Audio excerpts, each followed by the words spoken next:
Good afternoon. I am Gauri of class 9B. Today I am standing before you to deliver a speech on Janjatiya Gaurav Divas.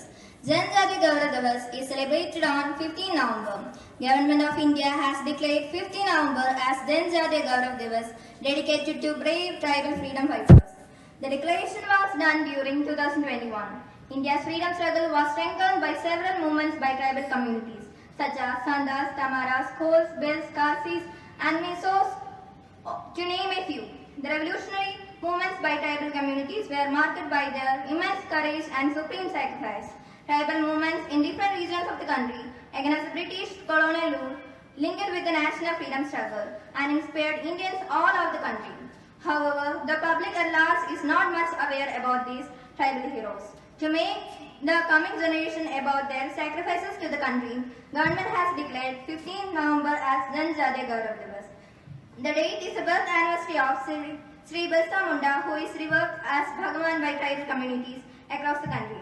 Munda fought bravely against the country, against the exploitative system of the British colonial system, and spearheaded movement against British oppression, giving a call for Ulgulan means revolution.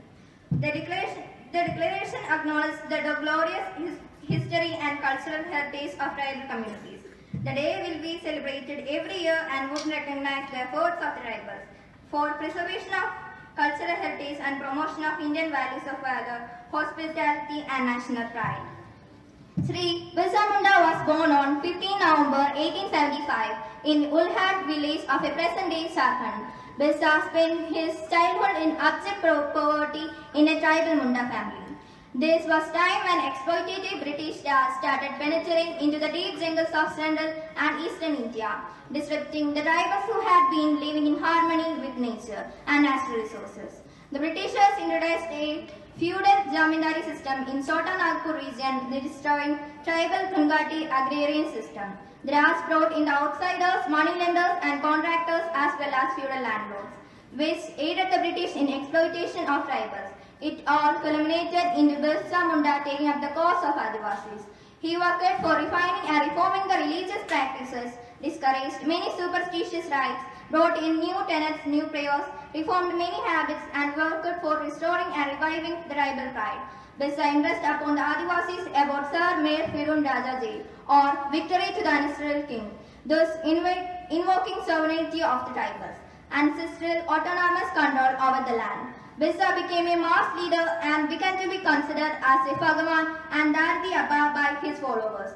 Birsa Munda had clearly identified that the British colonial rule was the root cause of all the problems and oppositions.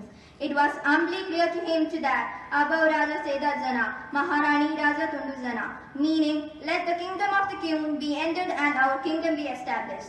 Bhagavan Birsa Munda ignited the spark in the minds of the masses. The Mundas, Orons, other Adivasis and non-Adivasis responded to his call and joined Ulgulan against the colonial masters and the exploitative Dikus under the leadership of Birsa for their social, economic, political and cultural emancipation. Soon he was captured by British police and lodged in jail, where he died in captured by British police and lodged in jail, where he died in captivity on 9 June 19,000. But Bhagavan Birsa Munda's fighter struggle did not go in vain. It compelled the British Raj to take cognizance of plight and exploitation of tribals and brought in Chota Nagpur Tenancy Act 1908 for protection of Adivasis. This important act restricted the transfer of tribal land, non-tribals, giving huge relief for the tribals and became a landmark legislation for protection of tribal rights. Thank you and have a nice day.